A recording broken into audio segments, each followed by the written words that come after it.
17th century ఇంగ్లండ్లో John Bunyan దేవుని కొరకు నమ్మకంగా నీతితో ఉన్నప్పుడు, నిష్ఠతో బ్రతుకుతున్నప్పుడు యేసుక్రీస్తు ప్రసంగాలు ఆయన లైసెన్స్ లేకుండా చేసినందుకు దాన్ని నేరంగా పరిగణించి అధికారులు అరెస్ట్ చేసి జైల్లో పెట్టారు. అప్పటికి ఆయన మొదటి భార్య మేరీ మరణించింది. వారిద్దరికీ దేవుడు 4 సంతానాన్ని ఇచ్చాడు. పెద్ద పాప మేరీ అందురాలు. ఆయన మరలా 2వ వివాహం చేసుకున్నాడు. ఆమె పేరు ఎలిజబెత్. ఆమె ఒక యవనస్తురాలు. పెళ్ళైన కొంత సమయానికే జాన్ బన్యన్ అరెస్ట్ అయ్యాడు అనేటువంటి వార్త రావడంతో ఎలిజబెత్ అప్పుడు ఒక గర్భిణి. ఆ షాక్కి గురై ఆమెకు గర్భస్రావం జరిగిపోయింది.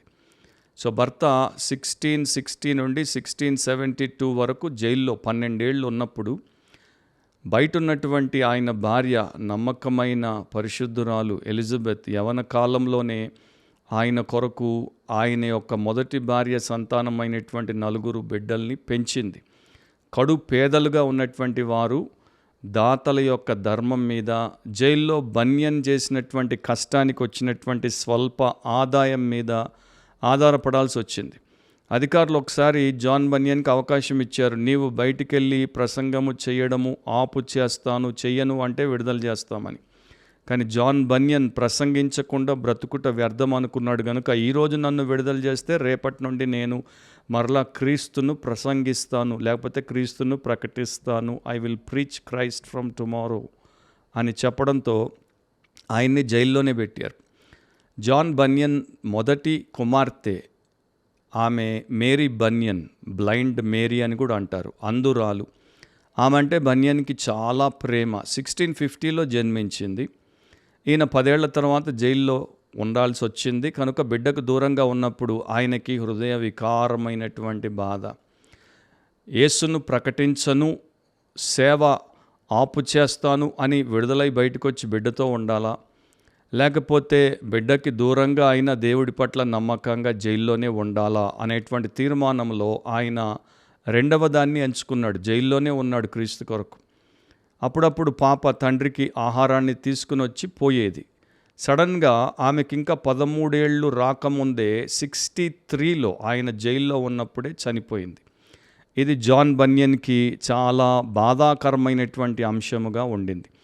అయినా కూడా తన ప్రభు అయినటువంటి యేసుక్రీస్తునే సర్వోన్నతునిగా తన సమస్తముగా ఎంచాడు గనుక ఆయన పట్ల నమ్మకంగా ఉండి 12 సంవత్సరాలు జైలు జీవితాన్ని గడిపాడు. ఆ సమయంలో ఆయన అమోఘమైన భక్తి పుస్తకాలు రాశాడు. దాంట్లో ఒకటి ప్రపంచ ప్రఖ్యాతిగాంచినటువంటి క్లాసిక్ ద పిల్గ్రిమ్స్ ప్రోగ్రెస్, యాత్రికుని ప్రయాణము అనేదాన్ని మొదలుపెట్టాడు. మరొకటి grace abounding to the chief of sinners అనేటువంటి పుస్తకాన్ని అక్కడే పూర్తి చేశాడు. క్రీస్తును విడిచిపెట్టడానికి ఆయన ఏమాత్రం రాజీ పడకుండా ఆయనకి నమ్మకంగా ఉన్నాడు. అందరికీ దూరంగా ఉండడానికి ఆయన తన్ను తాను సమర్పించుకున్నాడు. బిబ్లికలీ స్పీకింగ్, వాక్యానుసారంగా మాట్లాడితే అనే క్రిస్టియన్ పాడ్కాస్ట్కి మన ప్రభు రక్షకుడైన యేసుక్రీస్తు శ్రేష్ఠ నామమున మీలో ప్రతి ఒక్కరికి స్వాగతం అండ్ శుభాలు. ఈనాడు ఇలాంటి భక్తులను మనము చాలా అరుదుగా చూస్తాం. సేవకుల్లో కానీ సంఘస్థుల్లో కానీ ఇంత నమ్మకంగా, ఇంత నిష్ఠతో దేవుని కొరకు బ్రతికేటువంటి క్రైస్తవులు చాలా అరుదుగా కనబడేటువంటి సమయంలో వీరి ద్వారా దేవుడు మనకు గొప్ప పాఠాలు నేర్పించగలడు. నేర్చుకునే హృదయం ఉండి దాని ప్రకారం నడుచుకునేటువంటి తీర్మానం చేస్తే. ఈరోజు మన ఎపిసోడ్లో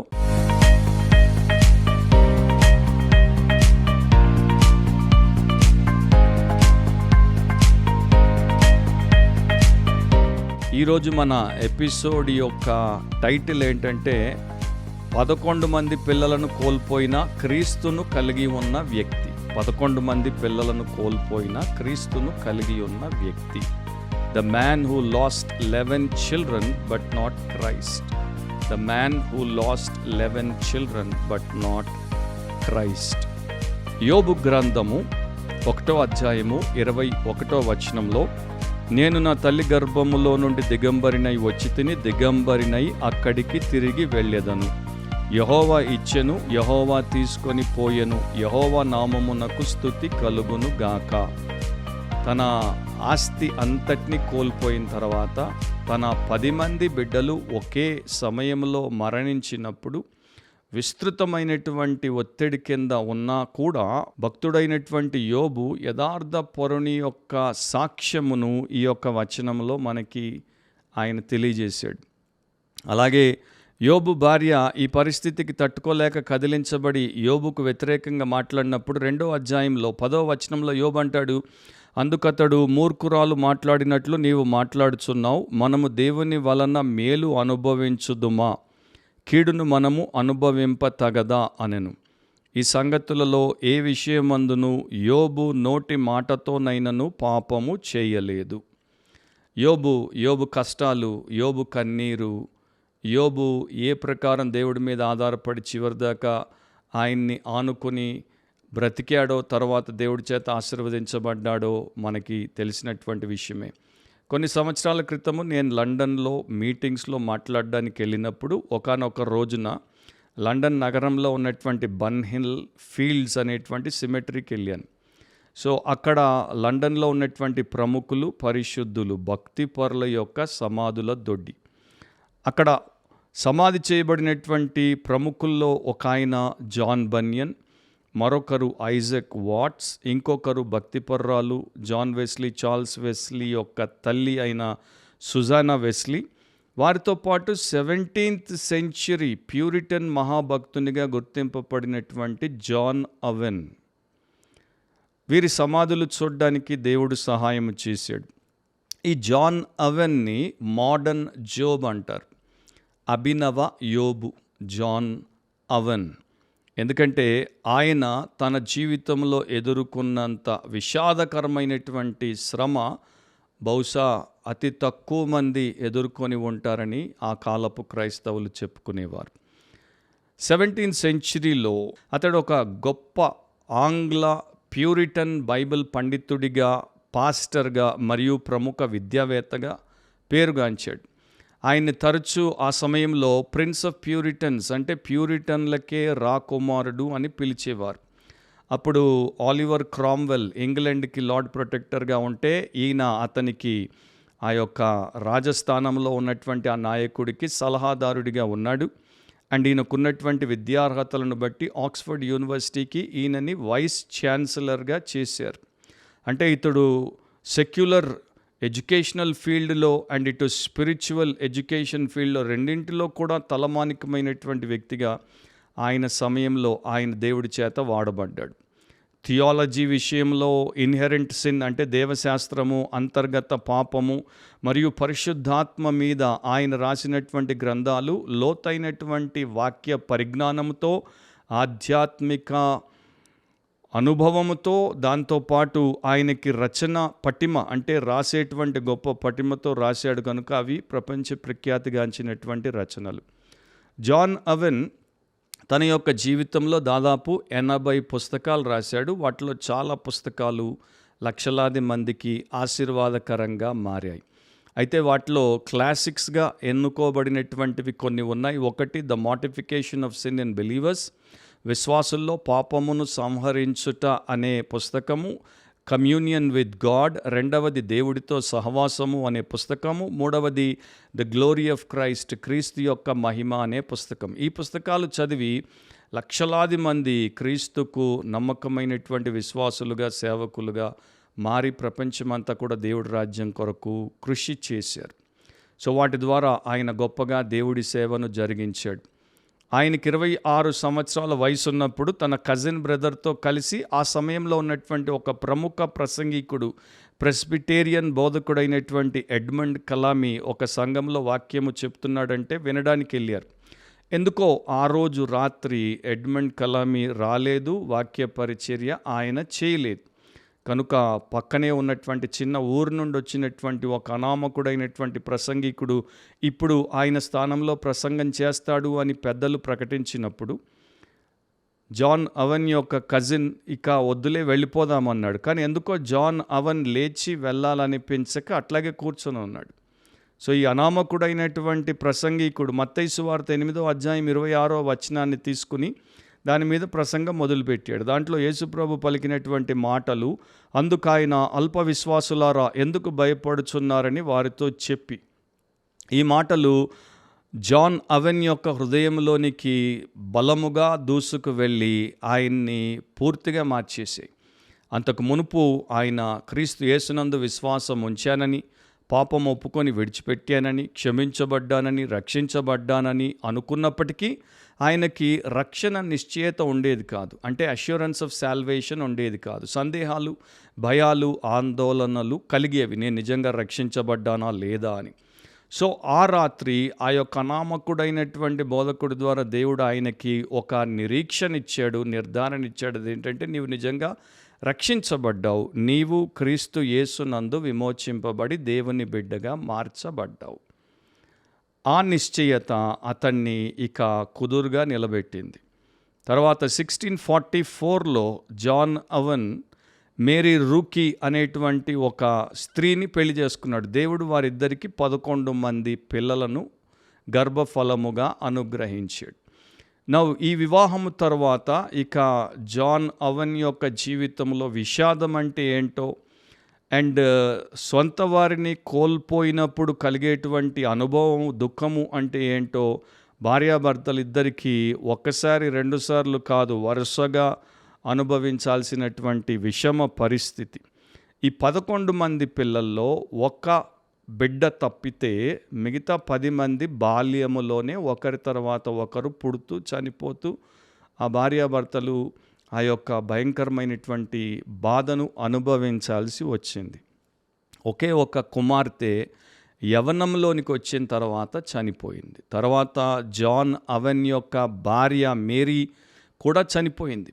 సో 11 మంది బిడ్డలను ఆ సంవత్సరాలన్నిట్లో కోల్పోతూ, వారు చనిపోతూ ఉంటే బాధతో వారిని సమాధి చేస్తూ, చివరికి తన భార్యను కూడా ఆయన చనిపోయినప్పుడు సమాధి చేసి ఒంటరివాడిగా మిగిలిపోతున్నప్పటికి కూడా ఆయన దేవుడి పట్ల తన విశ్వాసం విషయంలో కానీ, భక్తి విషయంలో కానీ వెనక్కి తగ్గలేదు. ఆయన దేవుడి పట్ల కలిగినటువంటి తృష్ణ, ఆసక్తి విషయాల్లో బలహీనం అవ్వలేదు. ఆయనకి దేవుడి మీద ఉన్నటువంటి గురి విషయంలో ఆయన సన్నగిల్లిపోలేదు. ఎవరికైనా ఇట్లాంటి అనుభవము ఉన్నప్పుడు వారు ఎలాంటి హృదయ పరిస్థితుల గుండా పోతారో వివరించడం నాకైతే చేత కాదు. ఎందుకంటే అట్లాంటి అనుభవం చాలా తక్కువ మందికి ఉంటుంది. యోబును మనం చూస్తున్నాం బైబిల్లో, అండ్ ఇక్కడ బయట క్రైస్తవ లోకంలో జాన్ అవెన్ని చూస్తున్నాం. 11 మంది పిల్లలు తర్వాత భార్యను కోల్పోయినా కూడా క్రీస్తు యేసునందు అతడు నిష్ఠతో నిలబడే ఉన్నాడు. మరో విచిత్రం ఏంటంటే, ఆయన 80 పుస్తకాలు రాశాడు, ఆయన ఎన్నో ప్రసంగాలు చేశాడు. కానీ ఆ కాలపు పెద్దలు, భక్తులు మనకి తెలియజేసినటువంటి విషయం ఏంటంటే, ఆ పుస్తకాలన్నింటిలో తన భార్య మేరీ గురించి కానీ, పిల్లల గురించి కానీ, లేదా అతడు ఆ సమయంలో అనుభవించినటువంటి బాధ గురించి కానీ ఒక్కటంటే ఒక్క ప్రస్తావన కూడా మనకు కనిపించదు. ఆ వ్యక్తి తన జీవితంలో చాలా సమయము మృత్యు ఛాయల లోయలోనే నడిచాడని కొట్టొచ్చినట్టు మనందరికీ తెలుస్తోంది. కానీ ఆయన రచనల్లో మనకేం కనపడుతుందంటే, దేవునితో వ్యవహారములోని లోతు ఎంత గొప్పదో, దేవుడు తన సేవకులను తాను కోరుకున్నటువంటి కాపర్లుగా మరియు దేవశాస్త్ర పండితులుగా తీర్చిదిద్దడానికి తనదైన విచిత్రమైన మరియు బాధాకరమైన మార్గములను ఎలా కలిగి వినియోగించుకుంటాడో అనేటువంటి విషయాలు మనకు అర్థమవుతాయి.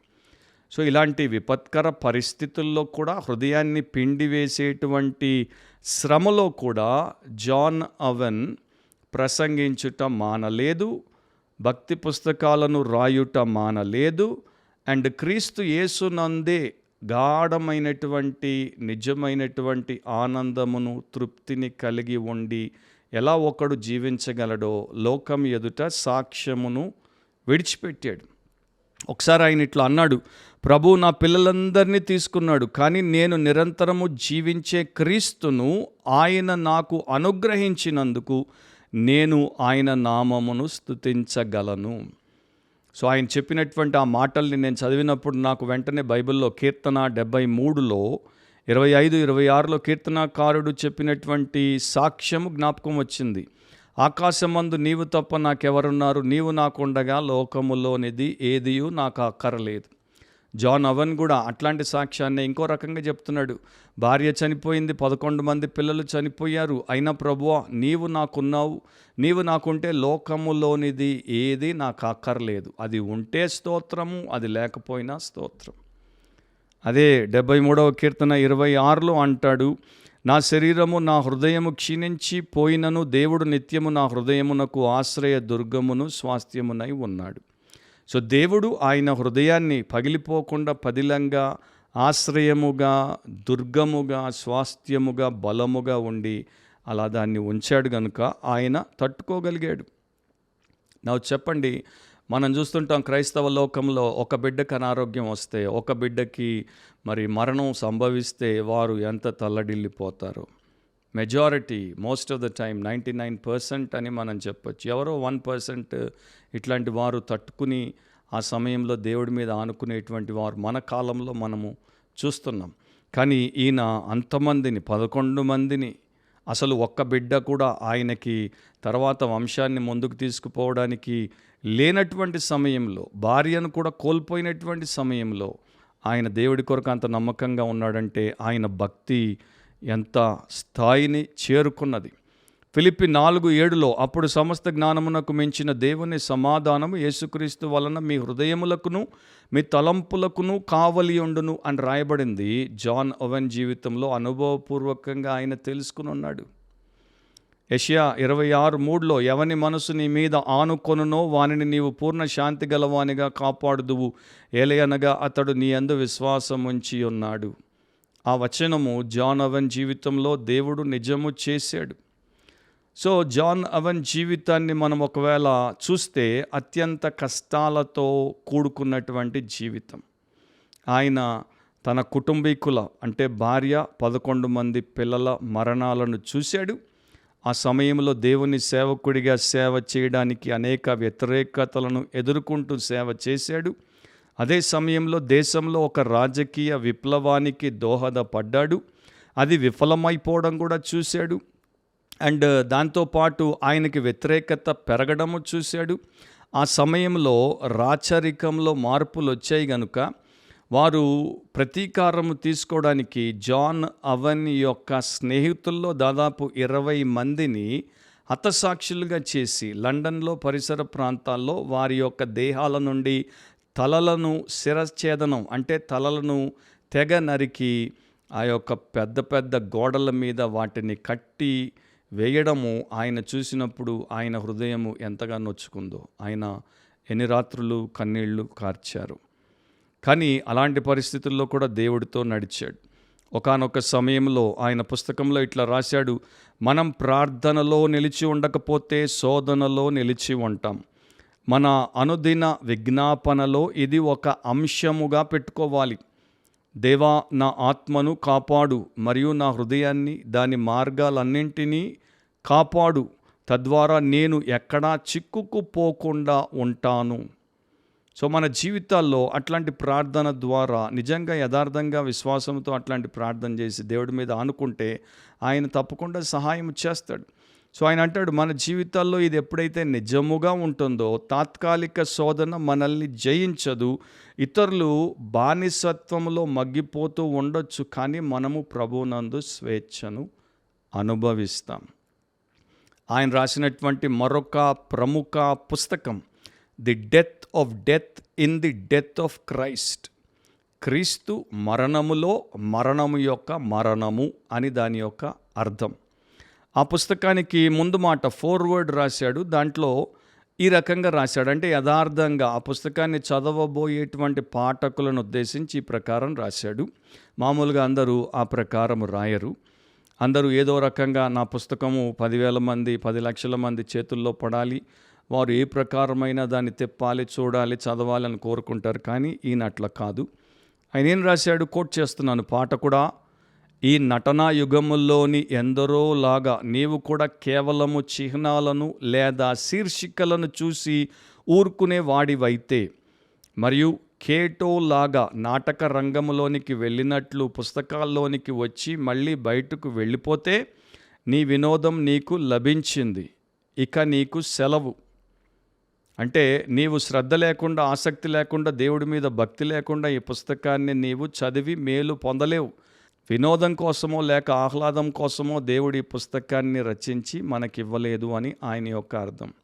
ఈ రోజున యూట్యూబ్లో, సోషల్ మీడియాలో థంబ్నెయిల్ని చూసే మరి క్లిక్ చేసేటువంటి వారు పెరిగిపోతున్నటువంటి సమయంలో దేవుడి యొక్క గొప్ప అంశములకు విలువనివ్వకుండా సెన్సేషనల్ అంటే సంచలనాత్మకమైనటువంటి చిల్లర విషయాలకే విలువనిచ్చేటువంటి వారు క్రైస్తవ లోకంలో పెరిగిపోతున్నప్పుడు జాన్ అవెన్ రాసినటువంటి మాటలు మనకు కనువిప్పు కలిగిస్తాయి.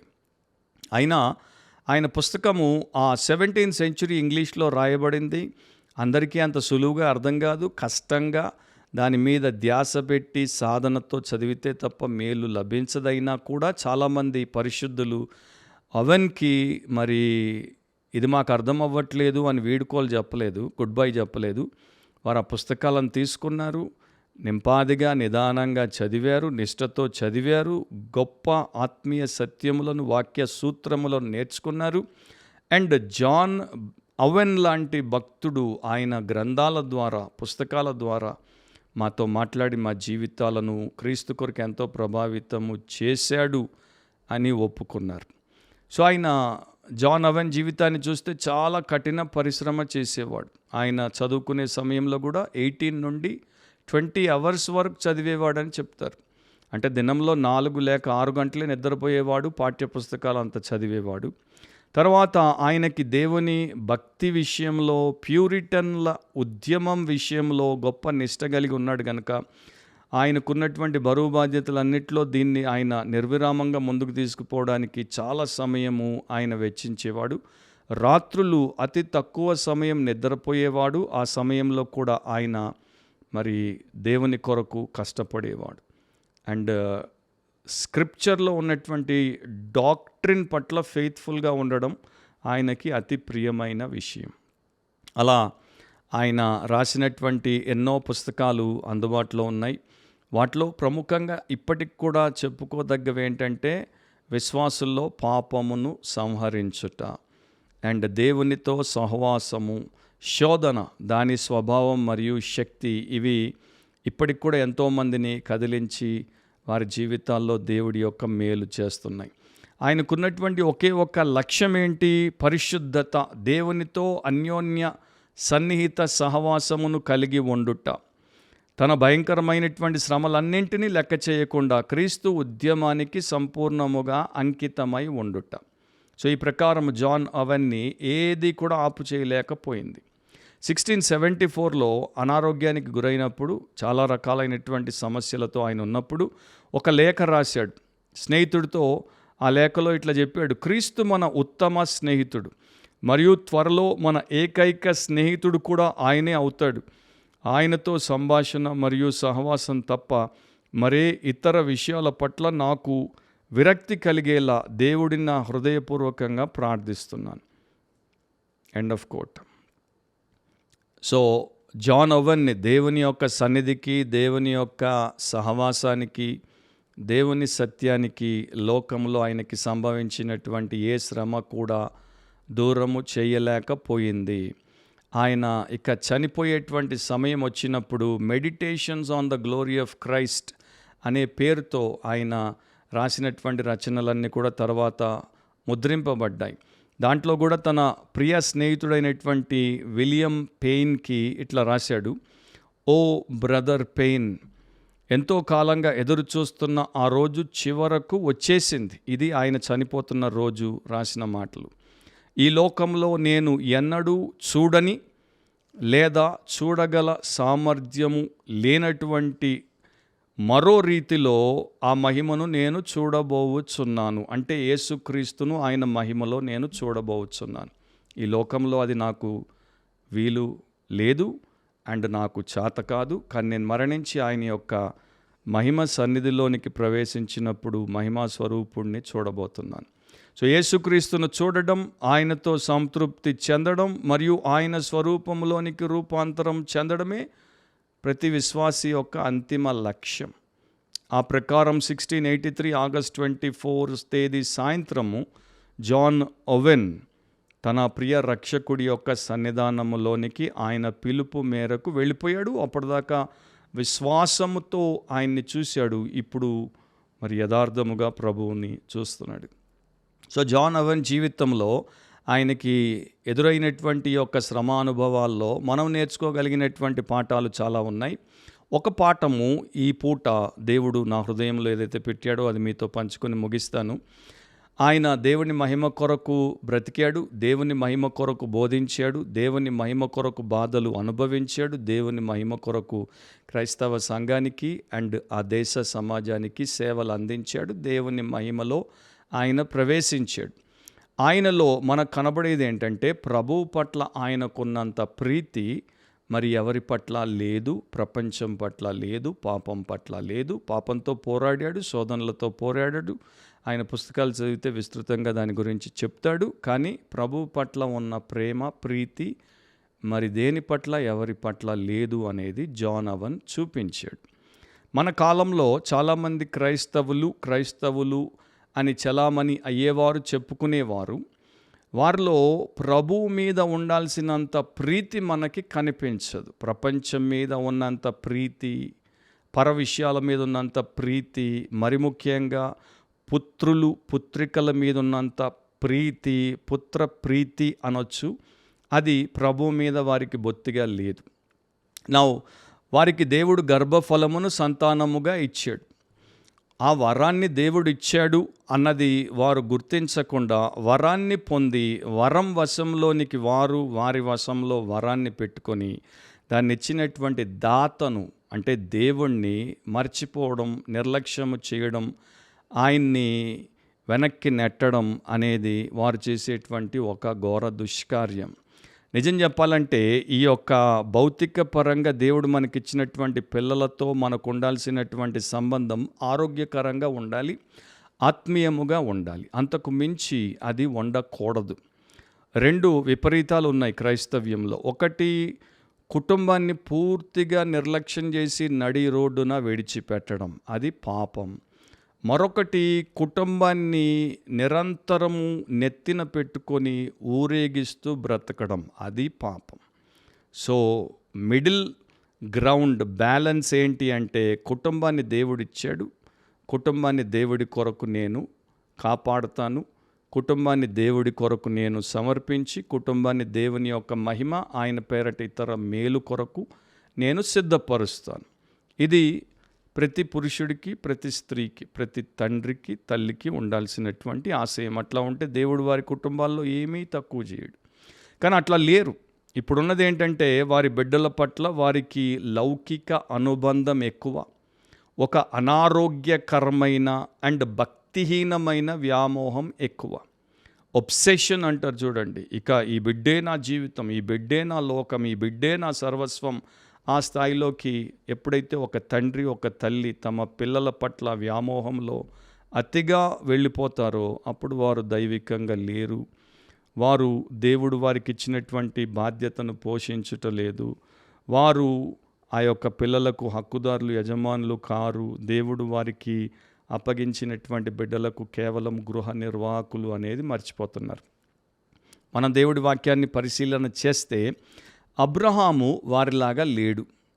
ఆదికాండం 22వ అధ్యాయం 2-3 వచనాల్లో, అప్పుడు ఆయన నీకు ఒక్కడయ్యున్న నీ కుమారుని అనగా నీవు ప్రేమించు ఇస్సాకును తీసుకొని మొరియా దేశమునకు వెళ్ళి అక్కడ నేను నీతో చెప్పబో పర్వతములలో ఒక దాని మీద దహన బలిగా అతని నర్పించుమని చెప్పాను. తెల్లవారినప్పుడు అబ్రహాము లేచి తన గాడిదకు గంతగట్టి తన పనివారిలో 2 తన కుమారుడు ఇస్సాకును వెంటబెట్టుకొని దహన బలి కొరకు కట్టెలు చీల్చి లేచి దేవుడు తనతో చెప్పిన చోటికి వెళ్ళాను. మరలా ఆదికాండం 22:10-12 వరకు, అప్పుడు అబ్రహాము తన కుమారుని వధించుటకు తన చెయ్యి చాపి కత్తి పట్టుకొనగా యెహోవా దూత పరలోకం నుండి అబ్రహామా అబ్రహామా అని అతని పిలిచెను. అందుకు అతడు చిత్తము ప్రభువా అనెను. అప్పుడు ఆయన ఆ చిన్నవాని మీద చేయి వేయకుము, అతనినేమియూ చేయకుము, నీకు ఒక్కడై ఉన్న నీ కుమారుని నాకు వెను తీయలేదు కనుక నీవు దేవునికి భయపడు వాడవని ఇందువలన నాకు కనబడుచున్నదనెను.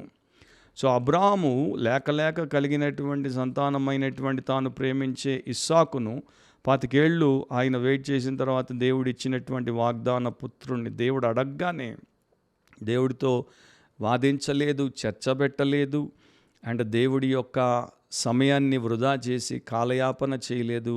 వెంటనే ఆయన బిడ్డను దేవుడికి ఇవ్వడానికి వచ్చేశాడు. అంటే అబ్రహాము తన బిడ్డ కన్నా తనకు దేవుడే ఎక్కువ అని నిరూపించాడు. పుత్ర ప్రీతి కాదు, దేవుని పట్ల నిజమైన ప్రేమ అబ్రహాం చూపాడు. యోబును మనం తీసుకుంటే 10 మంది పిల్లలు చనిపోయారు. ఆ సమయంలో యోబు 1:18 నుండి 22 వరకు అతడు మాట్లాడుచుండగా వేరొకడు వచ్చి నీ కుమారులను నీ కుమార్తెలను తమ అన్న ఇంట భోజనము చేయుచు ద్రాక్షారసం పానము చేయుచుండగా గొప్ప సుడిగాలి అరణ్య మార్గముగా వచ్చి ఆ ఇంటి 4 మూలలను కొట్టగా అది యవనుల మీద పడినందున వారు చనిపోయిరి. దానిని నీకు తెలియచేయుటకు నేను ఒక్కడనే తప్పించుకొని వచ్చి ఉన్నాను నేను. అప్పుడు యోబు లేచి తన పై వస్త్రమును చింపుకొని తల వెంట్రుకలు గొరిగించుకొని నేల మీద సాష్టాంగపడి నమస్కారము చేసి ఇట్లా నేను 10 మంది పిల్లలు చనిపోయినప్పుడు ఒక మనిషి ఎలా ప్రవర్తిస్తాడు, ఎలా ప్రవర్తించాలి అనేది యోబు ద్వారా దేవుడు మనకు చూపిస్తున్నాడు. నేల మీద పడ్డాడు, సాష్టాంగపడ్డాడు, నమస్కారం చేస్తున్నాడు. ఎవరికి? దేవుడికి. నేను నా తల్లి గర్భములో నుండి దిగంబరినై వచ్చి తిని దిగంబరినై అక్కడికి తిరిగి వెళ్ళెదను. యెహోవా ఇచ్చెను, యెహోవా తీసుకొని పోయెను, యెహోవా నామమునకు స్తుతి కలుగును గాక. ఈ సంగతులలో ఏ విషయమందును యోబు ఏ పాపమును చేయలేదు, దేవుడు అన్యాయము చేసేనని చెప్పలేదు. సో అంత అమోఘమైనటువంటి సాక్ష్యాన్ని యోబు లాంటి వ్యక్తి కూడా మన ఎదుట పెట్టాడు.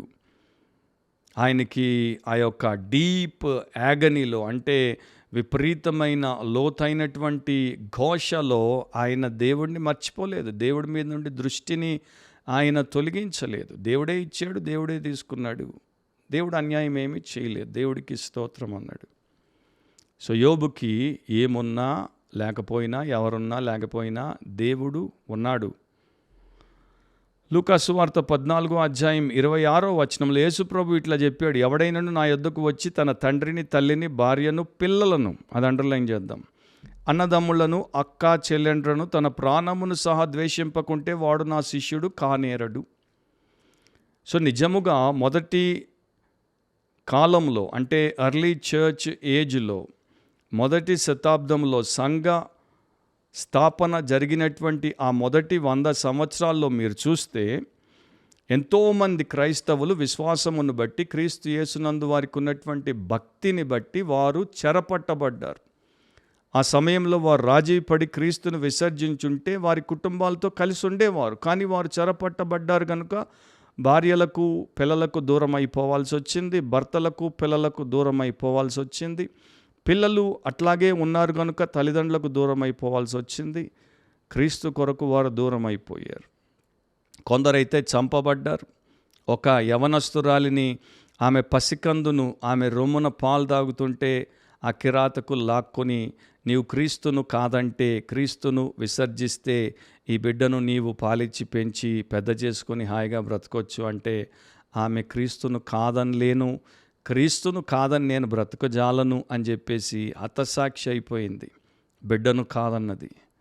వాళ్ళకి సెంటిమెంట్ లేదు, వాళ్ళకి దేవుడితో అటాచ్మెంట్ ఉంది. అంటే దేవుడితో వారు అంకితమైనట్టు లోకంలో ఏ వ్యక్తితో ఏ విషయంతో అంకితం అవ్వలేదు, అంకితం అవ్వకూడదు. దేవునితో కలుసుకున్నవాడు మరి దేనికి సంబంధించి దాని వశంలో ఉండడు. అది బైబిల్ చదువుతున్నప్పటికీ బైబిల్ ప్రకారం ఆలోచించినటువంటి సోకాల్డ్ క్రైస్తవులకి ఎప్పటికీ అర్థం కాని విషయం. సో వీరందరి సంగతి ఏంటి? సంఘ చరిత్రను ఈ రోజున బైబిలే చదవడం కష్టంగా ఉన్నటువంటి సోకాల్డ్ క్రైస్తవులు సంఘ చరిత్ర చదివి అక్కడ ఉన్నటువంటి పరిస్థితుల్లో ప్రథమ భక్తులు ఎట్లా బ్రతికారు, ఏం చేశారు అన్నది తెలుసుకుంటారా? అంత టైం లేదు. చర్చ్ హిస్టరీ అండ్ గొప్ప భక్తుల బయోగ్రఫీస్ చదివేంత టైం లేదు. కానీ ఎప్పుడు చూసినా ఆ యొక్క సోషల్ మీడియాలో పనికి మాలినవి చూసి పనికి మాలిన వారిగా తయారైపోవడానికే సమయము, సామర్థ్యము, సమస్తము వెచ్చిస్తున్నారు. సో చాలామంది తల్లిదండ్రులు మన కాలంలో తమ పిల్లల పట్ల వారికి ఉన్నటువంటి విపరీతమైనటువంటి మోజు లేక ప్రేమ లేక పిచ్చి ఏమైనానండి, దాంట్లో ఎంత మునిగిపోతున్నారంటే దేవుణ్ణి బొత్తిగా పట్టించుకోరు. ఇంట్లో అంతే, బయట బజార్లో అంతే, అండ్ మరి ముఖ్యంగా సంఘములో చర్చిలో అంతే. చర్చిలో ఆదివారం ఆరాధనే మనం తీసుకుంటే అది అత్యంత ప్రాముఖ్యమైన పరిశుద్ధ సమయం. పరిశుద్ధ దేవుని సన్నిధానంలో పరిశుద్ధులు కూడుకొని అన్నింటినీ విస్మరించి ఆయన మీద దృష్టి పెట్టి ఆరాధించాల్సినటువంటి సమయం. కానీ అప్పుడు కూడా పాటలు పాడుతున్నప్పుడు, ప్రార్థనలు చేస్తున్నప్పుడు, ప్రసంగము జరుగుతున్నప్పుడు, సహవాసము ఒకరితో ఒకరు చేసి ఆనందించాల్సినప్పుడు, లేక సంఘ సేవ చేయాల్సి వచ్చినప్పుడు కూడా కొంతమంది వారి యొక్క బిడ్డల వశంలో అండ్ వారి యొక్క బిడ్డల వ్యామోహంలో ఎంత మునిగి ఉంటారంటే ఇదంతటిని కూడా బొత్తిగా విస్మరిస్తారు. చర్చికి ఎందుకు వచ్చారా, ఎందుకు వస్తున్నారా అన్నట్టు వారి ప్రవర్తన ద్వారా వారి పాపాన్ని అందరికీ కనబడేటట్టు ఎత్తి చూపుతారు. ఇది బొత్తిగా దేవుడికి వ్యతిరేకమైనటువంటి ఘోరమైన పాపం.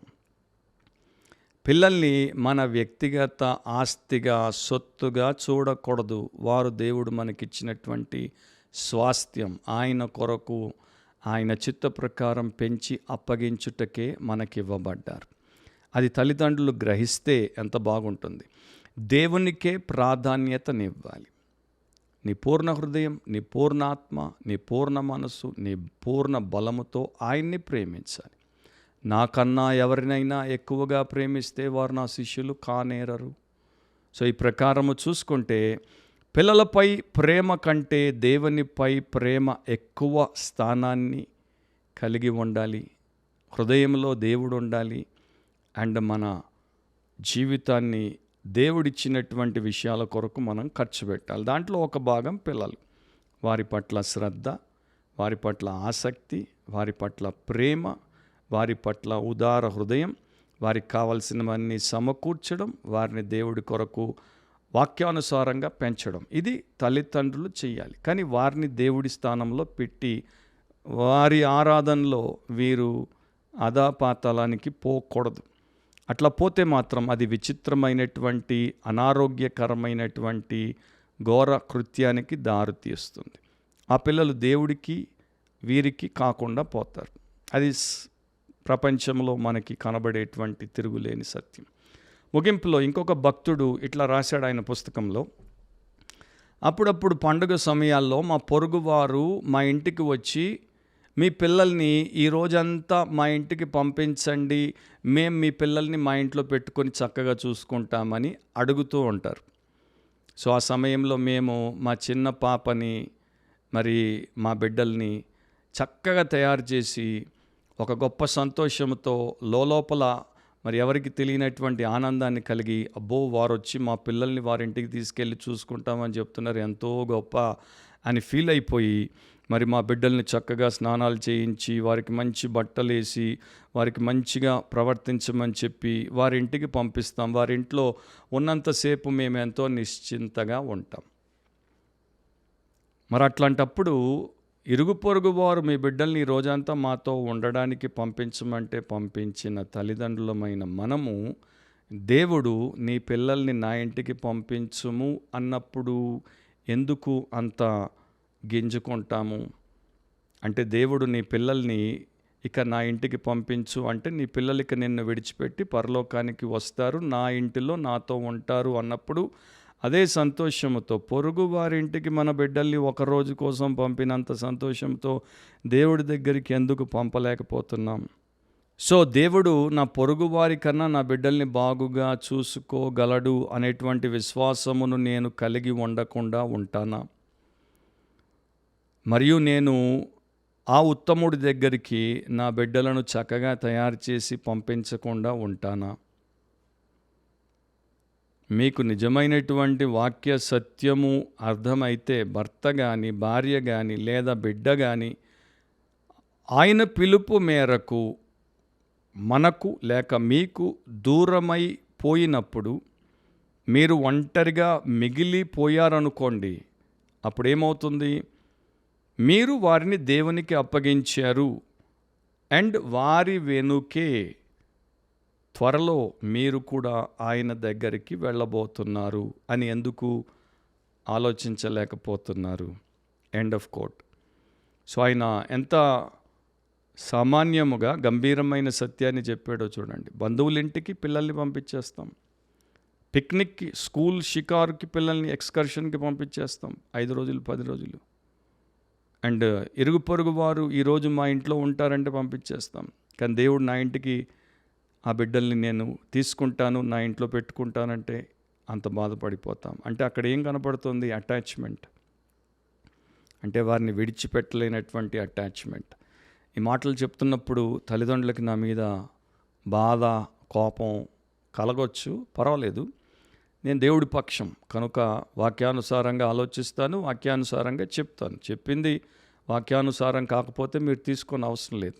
కానీ నేను చెప్పేది కఠినమైన గులిక లాంటి సత్యము, అది వాక్యానుసారం అయితే మీరు ఈరోజు కాకపోతే రేపైనా తప్పకుండా దాని గురించి ఆలోచించి ఆ ప్రకారం మీరుండి, మీరు, మీ కుటుంబాలు, మీ పిల్లలు ఆశీర్వదించబడాలన్నది మా కోరిక. శామ్యుయల్ రూదర్ఫోర్డ్ అనేటువంటి ఒక భక్తుడు ఈ మాట చెప్పాడు, దాంతో నేను ముగిస్తాను. నీ ఆత్మను, నీ భారములను దేవుని మీద ఉంచుము, ఆయనను నీ ఏకైక ప్రియునిగా చేసుకో. నీ ఆత్మను, నీ భారములను దేవుని మీద ఉంచుము లేక మోపము, ఆయనను లేక ఆయనను మాత్రమే నీ ఏకైక ప్రియునిగా చేసుకో. ఆయన నిన్ను ప్రేమించినంత ఎవరు నిన్ను ప్రేమించలేరు. అలాగే ఆయన మొదట ప్రేమించాడు కనుక మనం ఆయన్ని తిరిగి ప్రేమిస్తున్నాం కనుక ఆయన్ని ప్రేమించినంత మనం ఎవరిని ప్రేమించకూడదు. అండ్ ఆయనే మన యొక్క ప్రేమంతటికి పాత్రుడిగా ఉంటే ప్రతి విషయంలో ఆయన చిత్త ప్రకారం, ఆయన వాక్యం ప్రకారం ఆత్మానుసారంగా నడుచుకోవడానికి దేవుడి కృప మనకు ఉంటుంది. అట్లా నడుచుకుంటాం, మనము దీవించబడతాం, మన బిడ్డలు దీవించబడతారు, సంఘము దీవించబడుతుంది, సమాజము దీవించబడుతుంది. అలాంటి కృప దేవుడు మనకెప్పుడు ఇవ్వడానికి సిద్ధమే. ఒకవేళ మీరు ఇంకా ప్రభువైన యేసుక్రీస్తునందు విశ్వాసం ఉంచి పాపం ఒప్పుకొని విడిచిపెట్టి మారు మనస్సులోనికి రాకుండా, రక్షణ పొందకుండా ఉంటే ఇది మంచి సమయం. ఇదంతా కూడా ఒక క్రీస్తు లేనటువంటి వ్యక్తి ఎంత మేధావి అయినా, ఎంత గనుడైనా చేయలేడు. ఎందుకంటే ఆ సామర్థ్యము, ఆ స్వభావం అతనిలో ఉండవు. కనుక యేసుక్రీస్తునందు విశ్వాసం ఉంచి పాపం ఒప్పుకొని విడిచిపెట్టి పశ్చాత్తాపడి మారు మనసు పొంది రక్షించబడదాం. రక్షింపబడిన వారముగా క్రీస్తు కృప చేత, క్రీస్తు స్వభావమును, సామర్థ్యమును కలిగి ఈ ప్రకారం బ్రతుకుదాం. అలాంటి కృప దేవుడు మీకు, మీ కుటుంబానికి, మీ సంఘానికి అనుగ్రహించునుగాక. మరొకసారి బిబ్లికలీ స్పీకింగ్, వాక్యానుసారంగా మాట్లాడితే అనే క్రిస్టియన్ పాడ్కాస్ట్లో దేవుడు మనల్ని కలిపేంత వరకు గుర్తుపెట్టుకుందాం. వాక్యానుసారంగా ఆలోచిద్దాం, వాక్యానుసారంగా కోరుకుందాం, వాక్యానుసారంగా మాట్లాడదాం, వాక్యానుసారంగా ప్రవర్తిద్దాం, వాక్యానుసారంగా జీవిద్దాం. God bless you all. See you soon. Amen.